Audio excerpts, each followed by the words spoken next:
欢迎收看6小时的财经快讯。首先为您带来的财经快讯是，欧舒丹的主要所有者计划以溢价 61% 的价格将其私有化，交易对该公司的估值为64亿美元。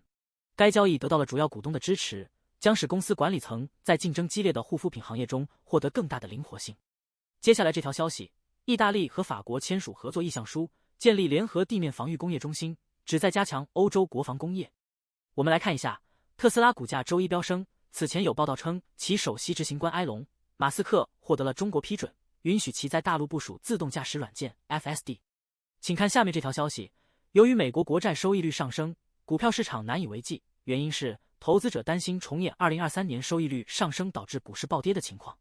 下一条资讯 ，Sophie 科技第二季度营收指引低于预期，股价盘中下跌。接下来这条消息，纽约社区银行集团将年度股东大会推迟2周至6月5日举行。此前因商业地产投资损失，该行第4季度意外亏损。接下来这条消息，美国联邦通信委员会对4家最大的无线运营商因非法共享客户位置信息处以近2亿美元的罚款。运营商计划对罚款提出异议，但 FCC 认为地理位置数据在不当之人的手中可能带来严重后果。接下来，纽约地铁犯罪率下降 6.4%， 其中非重罪逮捕率上升 57%。尽管总体犯罪率下降，但今年已发生4起凶杀案，比去年同期多5起，抢劫案下降 25%， 重罪袭击下降 5%。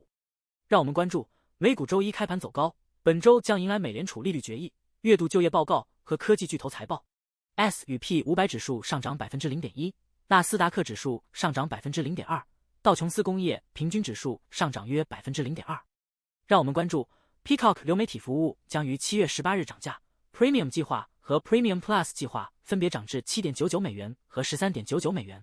该平台最近通过独家流媒体 NFL 比赛获得了300万订户，损失收窄至 6.39 亿美元。我们来看一下 GLP 1药物在治疗糖尿病和肥胖症方面表现出色，带动诺和诺德和礼来等市场领导者业绩和预期向好。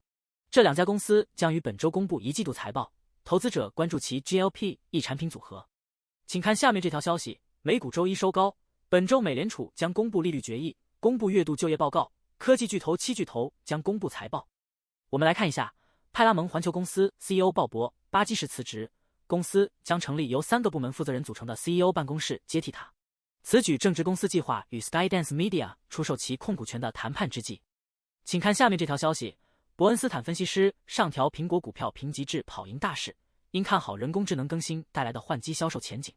苹果股价周一收涨 2.5%， 创2周来最大单日涨幅。请看下面这条消息，麦当劳本季度面临诸多挑战，包括工资上涨、消费者钱包紧张和全球冲突。华尔街预期人流量将减少，可能影响麦当劳第1季度财报。预计收入将增长 4.4% 至 61.4 亿美元，调整后每股收益将增长 3.4% 至 2.72 美元。全球同店销售额增长预计为 2.33%， 低于2023年第4季度的 3.4% 增长。接下来为您播报，最近特斯拉股价飙升，推动伊隆·马斯克的净资产大幅度增加，达到373亿美元，这是自他同意以440亿美元收购推特以来最大的周度涨幅。接下来 WeWork 与较次级债权人达成和解，并从高级债权人处获得新的资金注入，从而推进一项破产协议。该协议拒绝了联合创始人兼前所有者 Adam Neumann 6.5 亿美元的邀约。重组后 Cooper Agreement 将拥有 WeWork 的多数股权， SoftBank 将拥有 16.5%。 最后一条财经快讯，亚马逊预计周二公布财报，更新其人工智能开发、云业务和广告部门的进展。分析师预计收入为1426亿美元，调整后每股收益为 0.82 美元。亚马逊押注人工智能，认为其可能为其云业务带来数十亿美元的收入。以上是过去6小时的财经快讯，我们6小时后见。